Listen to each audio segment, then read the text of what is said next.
Some much better news to tell you about the Bug Creek fire. Containment is up to 50% at this hour. People are back in their homes, but this was a close call for many who were worried they were going to come back to ashes. ABC 15's Joe Bartels is tracking this one for us at Cordes Lake tonight with the latest look. Katie, yeah, it's certainly a sense of relief for a lot of folks living around here because yesterday they were standing right where I am and they were watching that fire come over the ridge and come dangerously close to their homes, their lives, and their property. People are getting used to the new alien landscape around their homes. The Bug Creek fire was a really close call for so many. I said, this is a true thing, girl. We have to evac. You get things for your family, your little baby brother.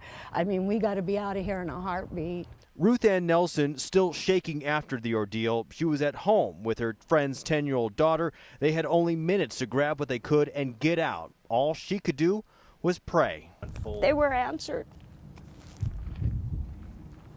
Air 15 was overhead when the fire was raging feet from Ruth Ann's home. Slurry drops have coated almost everything in a red film. The trampoline seen from Air 15 today, it's singed. Toys in the yard covered in specks of slurry, and the white fence melted. The guys in the sky with that, oh man, they did. And the helicopter drops, that was divine. Work also moves ahead on I-17. Nearly 2 miles of guardrail posts torched by the Bug Creek fire. They now have to be replaced.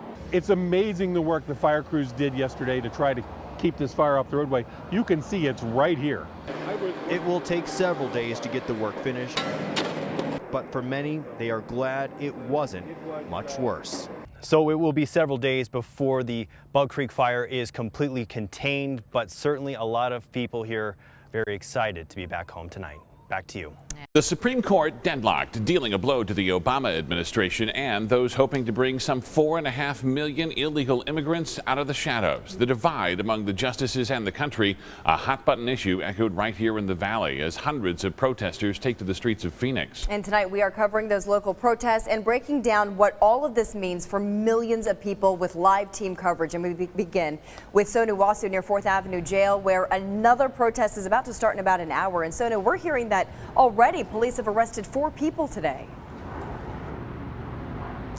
Yes, they're all charged with obstruction of justice, a misdemeanor crime. Police tell me they were aware that emotions were going to be running high today after the Supreme Court action, and they were even prepared to take people to jail. What started as a peaceful press conference quickly changed tone. Protesters rushed into the streets and formed a human chain. 2 guys chained themselves onto step ladders in the middle of the road. Shut it down! Justice! Emotions running high after the Supreme Court action. Families uncertain about the future. Children worried mom, dad, or grandpa may be deported. No, we will go! Deportation's got to go! Phoenix police stood back for a while watching, very methodical in their approach. Then we saw them forming their own human chain. We're not going to come rushing in here and just start grabbing. We don't work that way here in Phoenix. Officers finally file in, first asking people to get off the road. 4 people refuse. Police had to use bolt cutters to cut the chains. Big cheers for the protester as he is led away, taken to jail.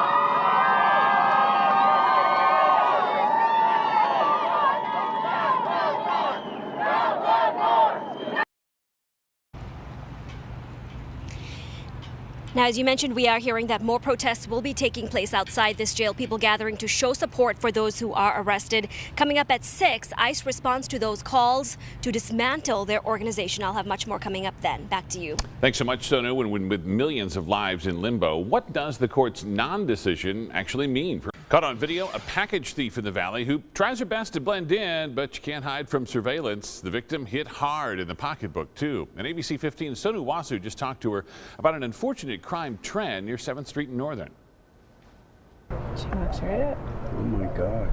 The victims are showing the mailman video of the thief in action. The thief who followed his mail truck around all morning, noting down where he was dropping off the goods. I usually put them right next to the vase. Then she came back almost 2 hours later. You can see she's dressed pretty nice, even wearing heels, looking right at home, until you see her stoop down, pick up the packages and run. If someone's going to be that bold to walk up to my front door, they need to smile. A surveillance camera planted right by the front door, but this woman doesn't seem to notice. What's in the box may not even mean much to her.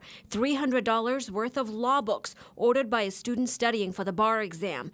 Delia Lockhart worked a lot of overtime to afford these books, and she's feeling the stress. Probably because the stress of law school right now. I feel completely violated in some form, just raped, if you will, for a lack of better word. The thefts are widespread. The whole north central Phoenix neighborhood here been hit up in the last few months. Homes, garages, even cars broken into. Now, mail thefts. It's not okay. Stealing is stealing. Theft is theft. Mail theft is a federal crime. The punishment, up to 5 years in prison. You were wrong to do that or whatever. Give me my books back. Give me my books back. You don't need them. If you become a victim, call police and the postal inspector. Sonu Wasu, ABC 15 News.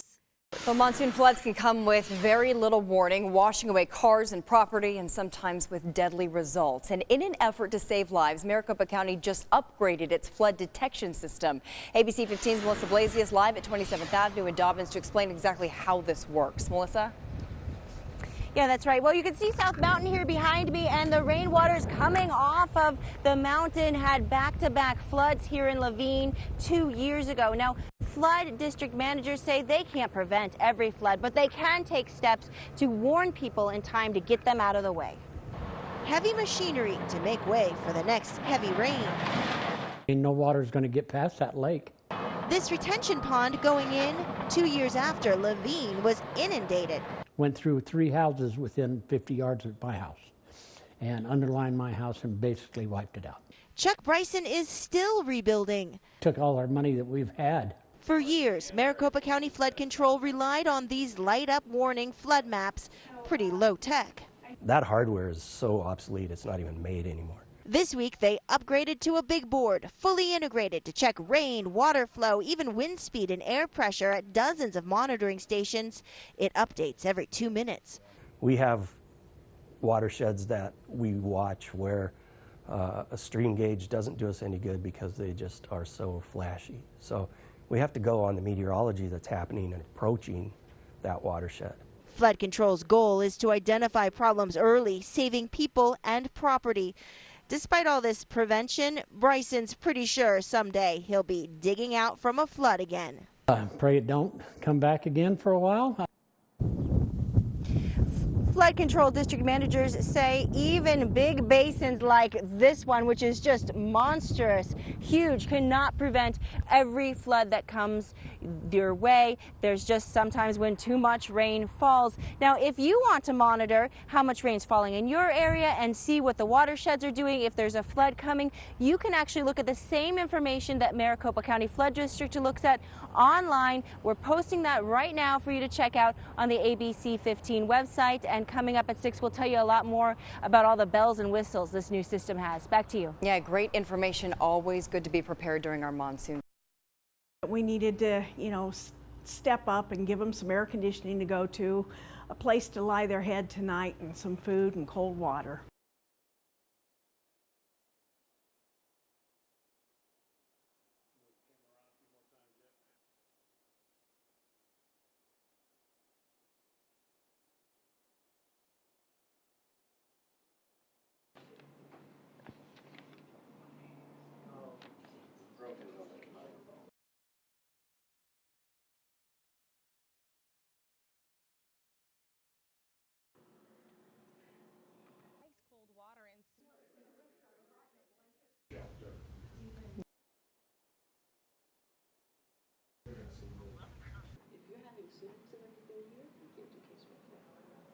Mesa City leaders say they need more money. They're putting a sales tax hike on the ballot. And what will it buy exactly? Faster emergency response times and a more educated workforce. ABC 15's Melissa Blasius is tallying up what it will cost you.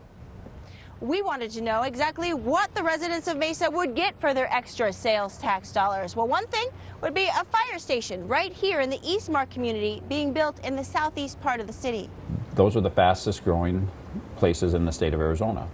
Mesa wants to shovel most of the money from a sales tax increase into better public safety response times in construction boom areas. You'll see a lot of beautiful homes, a lot of beautiful neighborhoods. You won't see a lot of fire stations. So we need to catch up. That includes hiring 58 more police officers over the next few years. The more controversial component of the proposal is building a new ASU campus in downtown Mesa and expanding the Benedictine University campus here too.